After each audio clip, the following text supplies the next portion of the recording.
I just wanted to talk about this issue. I've seen a lot of questions, both on YouTube and Telegram, and people saying, hey, is Staker going to have the same withdraw issue in the future as Stable 1? Um, and the good news is, by what I'm seeing, the answer is no. It's not going to have the same issue, and I can show you why.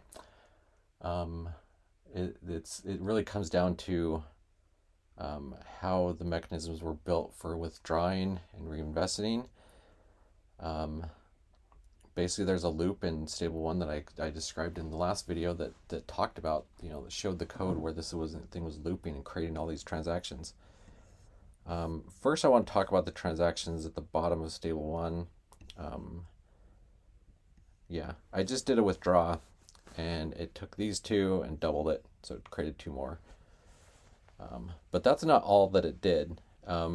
These deposits are not all your deposits on your account.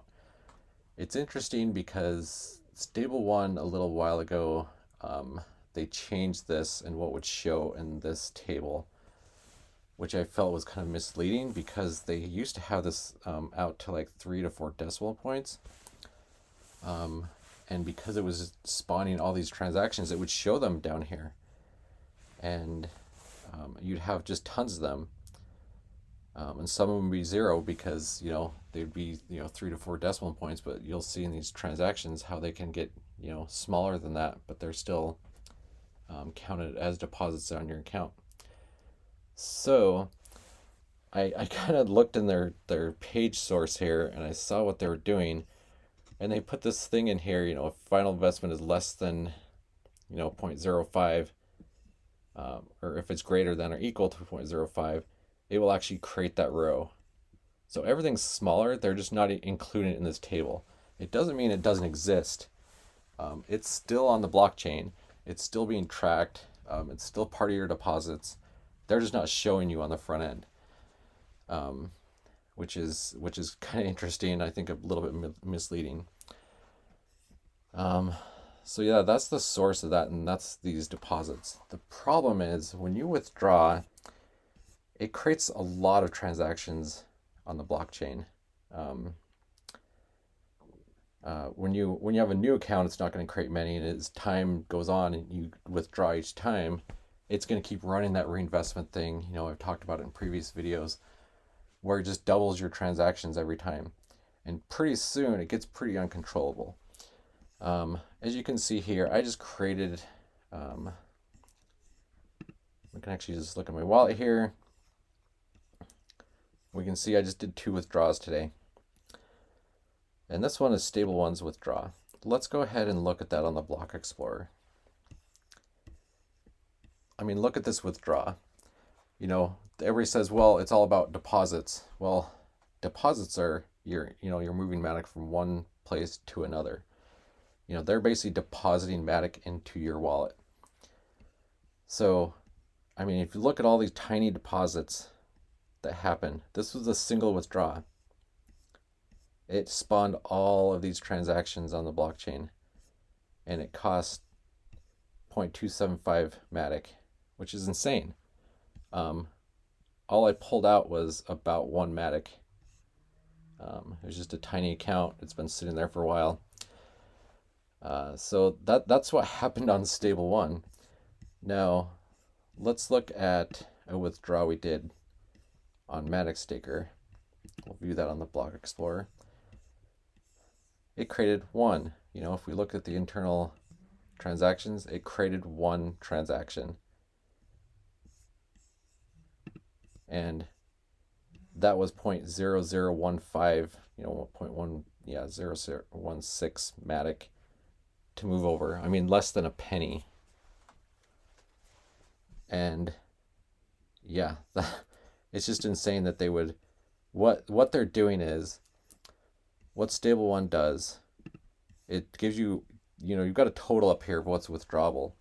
But when you hit that withdraw button, it just doesn't, calculate it, take one chunk and move it to your wallet.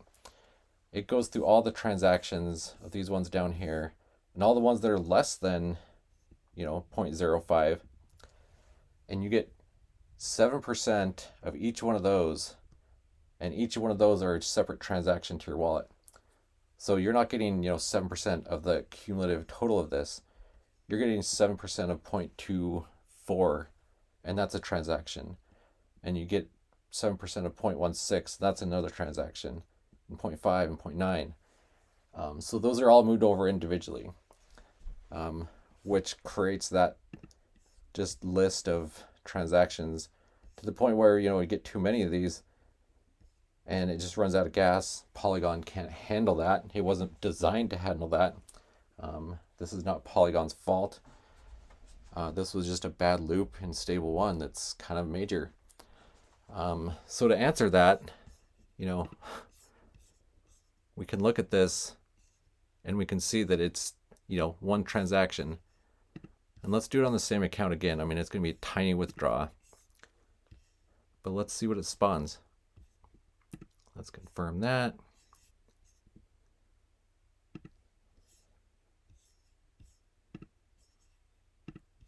We'll even speed it up. Now this might take a minute or two because it has to confirm on the blockchain. Yeah, it just might take a second.